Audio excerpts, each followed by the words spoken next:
Fake friends, ವಿಷಕಾರಿಯಾಗಿರುವಂಥ friends.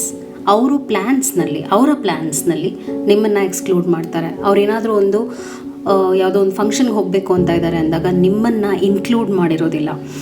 ಹಾಗೂ ಅವರು ಯಾವಾಗ ಬೋರ್ ಆಗುತ್ತೆ, ಅವ್ರಿಗೆ ಯಾವಾಗ ನೀವು ಬೇಕು ಅನಿಸುತ್ತೆ, ನಿಮ್ಮಿಂದ ಸಹಾಯ ಬೇಕು ಅನಿಸುತ್ತೆ, ಆವಾಗ ಮಾತ್ರ ಕಾಂಟ್ಯಾಕ್ಟ್ ಮಾಡ್ತಾರೆ. ಸೊ ಬೇಸಿಕ್ಲಿ ಅವರ ಸಂತೋಷದ ಕ್ಷಣಗಳಲ್ಲಿ ನಿಮ್ಮನ್ನು ಅವರು ಇನ್ವಾಲ್ವ್ ಮಾಡೋದಿಲ್ಲ. ಎರಡನೇ ಪಾಯಿಂಟ್ ಏನಾಗುತ್ತೆ ಅಂದರೆ ಸಡನ್ನಾಗಿ ಡಿಸಪಿಯರ್ ಆಗಿಬಿಡ್ತಾರೆ. ಕೇಳದೆ ಮಾತು ಬಿಟ್ಬಿಡ್ತಾರೆ. ನೀವೇನಾಯಿತು ಅಂತ ಕೇಳಕ್ಕೆ ಹೋದರೆ ಅವರು ತುಂಬ ನಾರ್ಮಲಾಗಿ ವರ್ತಿಸ್ತಾ ಹೋಗ್ತಾರೆ. ಸೊ ಬೇಸಿಕ್ಲಿ ಇದು ಒನ್ ಸೈಡೆಡ್ ಕನೆಕ್ಷನ್ ಅಂತ ಹೇಳ್ತೀವಿ. ನೀವು ತುಂಬ ಮಾಡ್ತಿರ್ತೀರಾ, ಅವ್ರಿಗೆ ಎಲ್ಲ ರೀತಿಯಾದ ಒಂದು ಸಪೋರ್ಟ್ ಕೊಡ್ತಿರ್ತೀರಾ, ಆದರೆ ಅವರು ಕೊಡೋದಿಲ್ಲ ನಿಮಗೆ. ಹಾಗೂ ಇನ್ನೊಂದು ವಿಷಯ ಏನಂದರೆ ನಿಮ್ಮನ್ನು ಒಂದು ಟ್ರಬಲ್ನಲ್ಲಿ ಹಾಕುವಂಥದ್ದು, ನಿಮ್ಮನ್ನು ಒಂದು ಪ್ರಾಬ್ಲಮ್ನಲ್ಲಿ ಸಿಕ್ಕಾಕ್ಸುವಂಥ ಒಂದು ಪ್ರಯತ್ನಗಳನ್ನು ಮಾಡ್ತಾ ಹೋಗ್ತಾರೆ.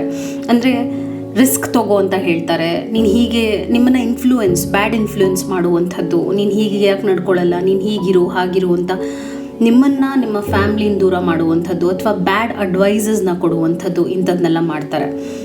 ನೆಕ್ಸ್ಟ್ ವಿಷಯ ಏನಂದರೆ ಕಾಂಪಿಟೇಟಿವ್ ಆಗಿರ್ತಾರೆ. ಎಲ್ಲದರಲ್ಲೂ ಕೂಡ ಅವರು ಪೈಪೋಟಿ ಮಾಡ್ತಿರ್ತಾರೆ ನಿಮ್ಮ ಹತ್ರ. ನಾನು ಈಗ ಹೊಸದಾಗೇನೋ ತೊಗೊಂಡೆ ಅಂದ ತಕ್ಷಣ ನಾನು ಇದನ್ನು ತೊಗೊಂಡಿದ್ದೀನಿ, ನಾನು ಈಗ ತಾನೇ ಹೊಸದಾಗಿರುವಂಥ ಒಂದು ಈ ವಸ್ತು ತೊಗೊಂಡಿದ್ದೀನಿ ಅಂತ ನಿಮ್ಮ ಕಡೆ ಇರುವಂಥ ಅಟೆನ್ಷನ್ನ ಅವರ ಕಡೆಗೆ ಸೆಳ್ಕೊಳ್ತಾರೆ. ಸೊ ಬೇಸಿಕ್ಲಿ ಅವರ ಪ್ರಕಾರವಾಗಿ ಅವ್ರು ಯಾವಾಗಲೂ ಟಾಪಲ್ಲಿ ಇರಬೇಕು, ನೀವು ಅವರ ಒಂದು ಫಾಲೋವರ್ ಆಗಿರಬೇಕು ಅಂತ ಟ್ರೀಟ್ ಮಾಡ್ತಾರೆ. ಇದು ಫೇಕ್ ಫ್ರೆಂಡ್ಶಿಪ್ ಅಂತ ಹೇಳ್ತೀವಿ, ಈ ರೀತಿಯಾಗಿ ನಡ್ಕೊಳ್ಳುವಂಥ ಜನರಿಗೆ.